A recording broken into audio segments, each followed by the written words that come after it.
Diba? Wow! 3-year-old. Nagpapasalamat ako sa mga parents na they allow their children to form a talent. Hi guys, and welcome back to our channel. My name is Janae. I'm Nali. Ayan, so pwede na tayong malayo dun sa screen. No? Kasi dati ang hirap na malapit tayo sa screen or ang hirap na lumayo tayo sa screen, baka hindi ma-pick up yung audio and everything. So, ngayon, meron na tayong paa. Hala, so nakaka-pressure, mas magastos kasi kailangan mo ng pampalit ng pambaba. Kasi before... Dati ba naka-underwear ka lang? Oo.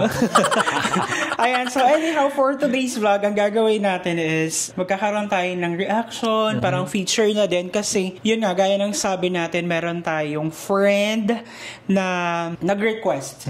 So ano kayang dapat nating itawag sa segment na to? Parang juvenile by request, ganyan. Ganon?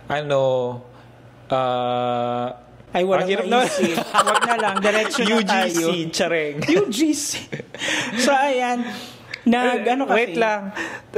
So, since may couch na, so dapat mas relax na tayo ngayon. Pwede na tayong Oo, gano'n. Pwedeng mag-ganyan. Tirik mata, ganyan.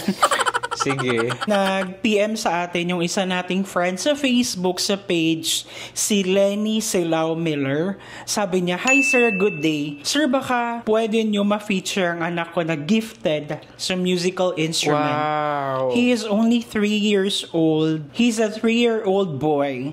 Maganda din to sa kabataan, sir, to promote music at the very young age. Hopefully po, mabasa mo to at ma-replyan ako. Pwede po kita mapadalahan ng videos niya. God bless po." Certainly, it would be inspirational kasi yung mga ganong edad, yun talaga yung parang talent formation stage. Truthfully, yes. Kaya nga nag-reply ako agad kay ate. Sabi ko na, go te, ganyan. Ang dami mo kayo English terms. So, ayun, sabi ko rin na, yun nga, sabi din natin dito na, kung meron din kayong videos or gusto nyong i-feature natin or gusto nyong pag-usapan natin na makabuluhan, mas makabuluhan, hindi yung more on chismis, ganyan. So, just let us know kasi this is our platform. It's not only for us, siguro. Mas maganda yung meron din tayong ma-feature, mapag-usapan na may matututunan, merong makakitang bago, and without any further ado. Without any further kuda, let's watch this.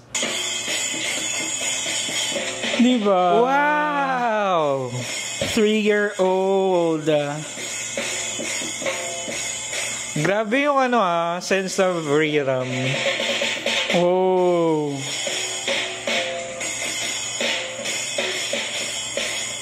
Ang cute. At makikita mo sobrang happy siya sa ginagawa niya. Sobrang focused Ang cute.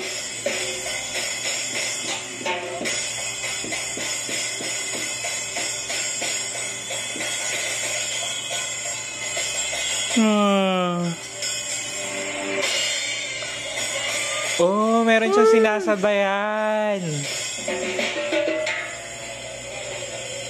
Ang galing, ang galing. Yun pala, tiningnan ko yung profile ni ate Lenny, taga Iloilo. So, shout out sa tanang mga taga Iloilo. Mayad nga aga. Ano bang pinaka pulot mo or pinaka talak mo? Sa akin, nagpapasalamat ako sa mga parents na they allow their children to form a talent. Kasi I do believe na ang parang nakita ko dito is that lahat naman tayo talentado kailangan lang tayo bigyan ng platform or ng time, ng freedom to nurture or express our talents at a young age, ganyan. So, kudos sa kanya, very good talaga si Ate Lenny. Very good. Kaya sa susunod na halalan, Lenny na po.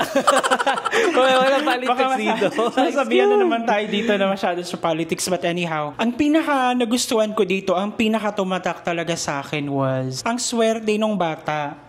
And sorry, hindi ko na tanong kay ate sa chat kung ano yung name ni baby boy, but ang swerte niya kasi at a very young age, meron siyang nanay na very supportive. Yes, oo. Supportive ba? Hindi supportive. So, Uy, mahal din yung yung drum set. Sige na, go. Gusto ko lang stress out kasi.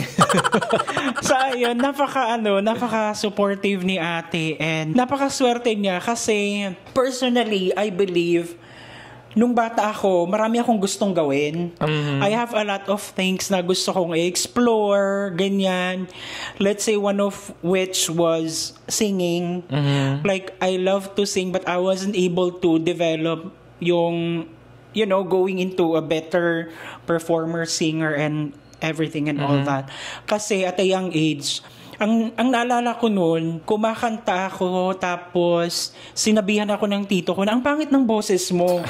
So, like, it's not encouraging. So, napakaswerte nung anak ni Ate Lenny to have someone beside her, around her na napaka-supportive. Yes. So, yun yung pinaka gusto kong i-highlight talaga dito. And later on in my life, eventually, parang na-realize ko na siguro yung tito kong yun, kaya niya ako sinabihan ng ganun kasi gusto niya yung anak niya yung mag-thrive. Gusto niyang ma-discourage ako. But then again, tadhana na ang gumawa ng mga paraan and hindi naman talaga nagtagumpay. May mga ganong person. Diba? Hugot po tayo for today. Hindi, yan lang. Sa akin naman siguro I would just like to add na grabe yung wisdom to accept na there are different kinds of intelligences. Na kasi sometimes may mga parents na nakafocus lang sila sa academics na yung kids ko kailangan mag-aral siya and ito lang dapat yung talent or yung intelligence na meron siya. True. So pag nakita nila na kunwari mas nag-art or mas nag-music, hindi kailangan academic siya kasi kailangan mong mag-aral ng mabuti. So it takes great wisdom to accept na yung musical intelligence, yung creative intelligence is also intelligence. Ganyan. And they have to make a room, nurture that as well.